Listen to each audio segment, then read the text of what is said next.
আনন্দ ভিডিওতে সবাইকে স্বাগতম। 3 কোটি টাকার গাড়িতে চড়েন সেলুনের নাপিত। কোটি টাকার রোলস রয়েসে চড়ে অফিসে যাওয়া অনেকের কাছেই স্বাভাবিক হলেও এমন হাজারো মানুষ আছে যাদের কাছে আকাশ কুসুম কল্পনা, কিন্তু রমেশ বাবু পারেন। তিনি পারেন রোলস রয়েসে চেপে সেলুনে যেতে। ভাবছেন তো এই রমেশ বাবুকে? শুনলে আরো অবাক হবেন।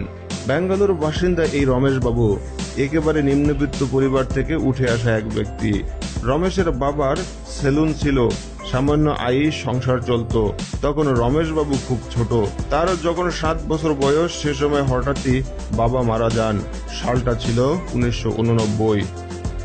তারপরে তাকে সংসারের হাল ধরতে হয়।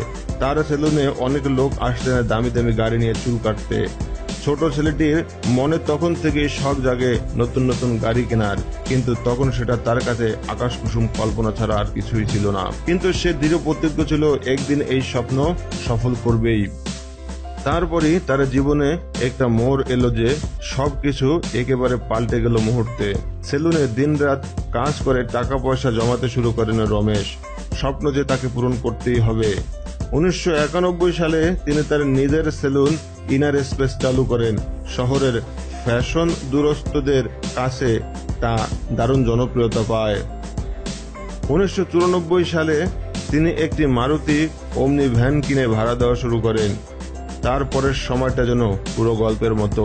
একটা সময় এলো যখন রমেশের হাতে প্রচুর টাকা। এমন কোনো গাড়ি নেই তার গাড়িশালে রয়েছে। যত নতুন গাড়ি বেরিয়েছেন তখনই কিনেছেন। আবার সেই গাড়ি ভাড়া কাটিয়ে টাকা উপার্জন করেছেন। কোনোটার ভাড়া 1000 টাকা তো কোনোটা 50,000। রমেশ প্রায় 200টা গাড়ির মালিক হয়ে যান দেখতে দেখতে। তার সংগ্রহে রয়েছে রোলস রয়েস, মার্সিডিজ, MWD এর বেশ কয়েকটি দামি গাড়ি। আর সে কোটিপতি নাপিত প্রতিদিন নিজের 3 কোটি রোলস রয়েসে চলে সেলুনে আসেন, কাজ করেন। কোটিপতি হলেও পুরনো শিকড়কে ভোলেননি রমেশ। সবকিছুর মূলে এটাই ভাবতে পারি, ইচ্ছা শক্তি হলো সবচেয়ে বড় শক্তি। মনীষীরা বলে গেছেন, যদি কিছু করার ইচ্ছা থাকে তাহলে অবশ্যই পথ পাবেন, আর যদি না চান তাহলে শুধু অজুহাতই পাবেন।